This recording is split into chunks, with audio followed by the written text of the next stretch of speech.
Do you remember what you had for breakfast this morning? Or your sibling's middle name?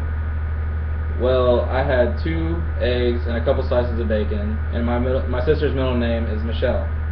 For the most part, these things seem pretty simple to remember.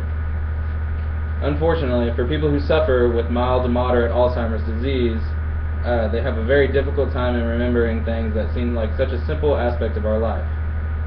Intravenous immunoglobulin treatment, or IVIG, is a newly introduced treatment that could halt the progression of this disease.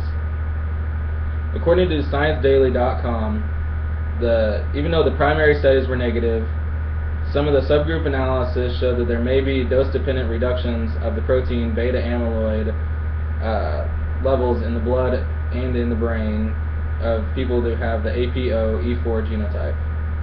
If you have a loved one that is affected with this terrible disease, you know how important it is to find such a sufficient treatment. Even though there is a cure nowhere in sight, this treatment could help halt the progression of this horrible disease.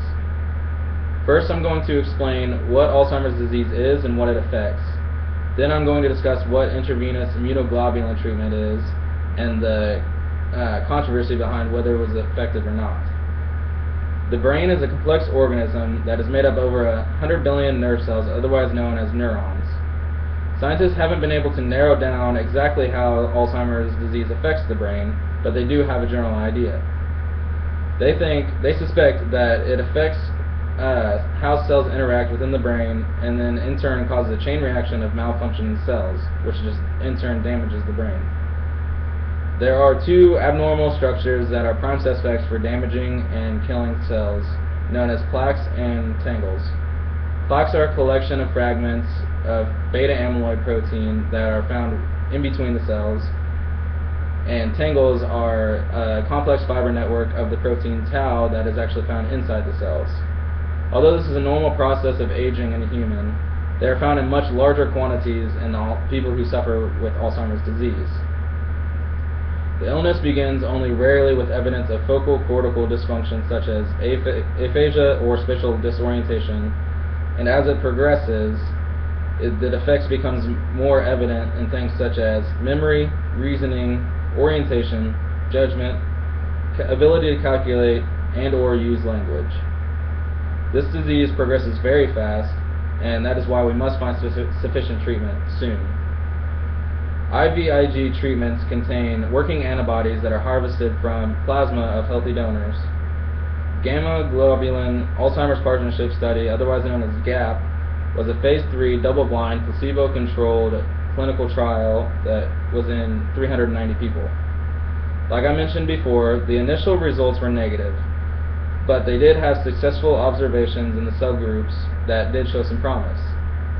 These observations showed that there was statistically significant difference of the beta amyloid levels in the control group compared to the placebo group.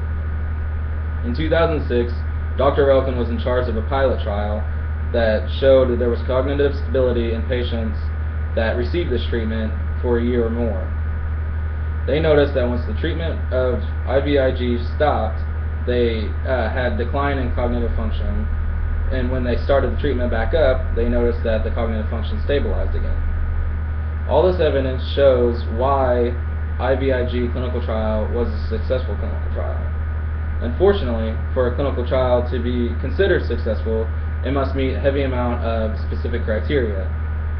This drug does have a couple side effects, as well as almost all the other drugs on the market today.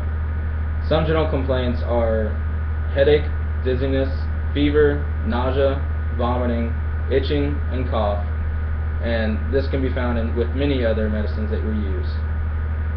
There are also a couple adverse side effects that could arise that could affect your kidney functions, the lining on your brain, or your circulatory system, but these are very minimal and can be easily corrected with another medication.